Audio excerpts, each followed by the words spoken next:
Como defender o celibato sacerdotal diante da afirmação de que Pedro teve uma sogra?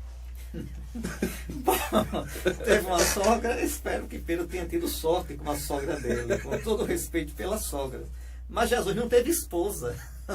Pedro teve sogra, Jesus não teve esposa. São Paulo não teve esposa. São João Evangelista não teve esposa.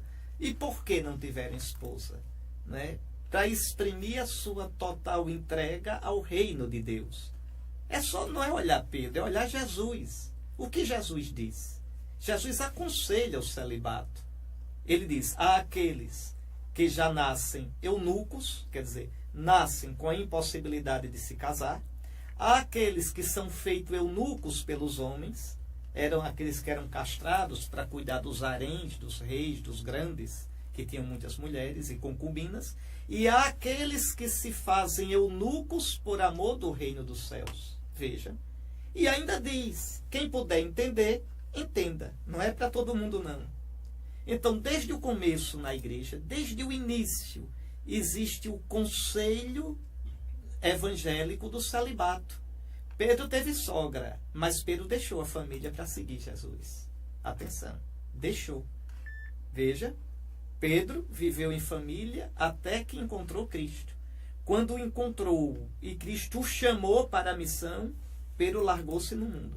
Mas Jesus é claro, quem deixar pai, mãe, esposa, filho, por minha causa.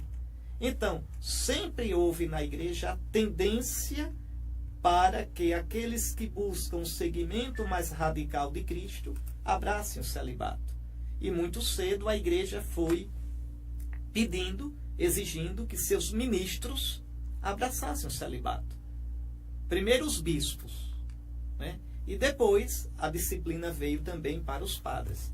Só os diáconos é que podem se casar. Assim mesmo se casar antes da ordenação. Depois de ordenados, não se podem mais casar. Nem que fiquem viúvos, não podem casar. Interessante que o próprio São Paulo, né, nas epístolas chamadas católicas, ele já dá essa recomendação. Que na época o bispo ou qualquer um dos ministros fossem maridos de uma só mulher. Ou seja, não se casassem depois de ficar viúvos.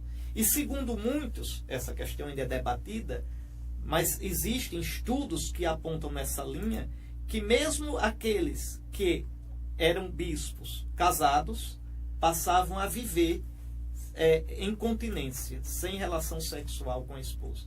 Há documentos, há escritos antigos na igreja que indicam esta direção, né, que vão nessa linha. Então ainda há discussão, ainda há estudo. Mas aqui o que é importante é compreender que Cristo deu o exemplo e Cristo aconselhou.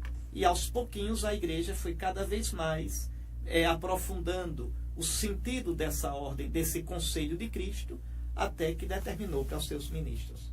O celibato, para um padre, para o bispo, só tem sentido se for por amor ao reino dos céus.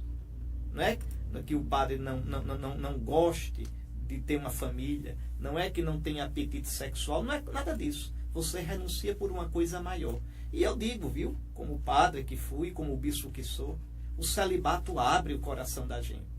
É porque eu sou celibatário que eu posso dizer com todo afeto, com toda a verdade a qualquer pessoa, meu filho, né? É que eu posso me dar e amar e ter estima pelo rebanho. Se eu tivesse uma esposa a quem eu jurei ser só dela, ser todo para ela e ela para mim, se eu tivesse filhos a quem eu dissesse meus filhos segundo a carne, ficaria complicado dizer para outros meu filho com toda a verdade.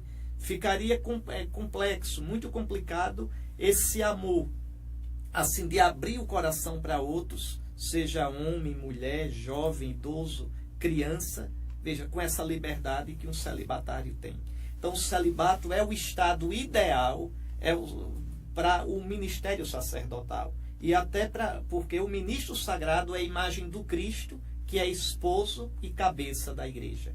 O celibatário, ele tem uma esposa, a sua comunidade. Minha esposa é minha diocese.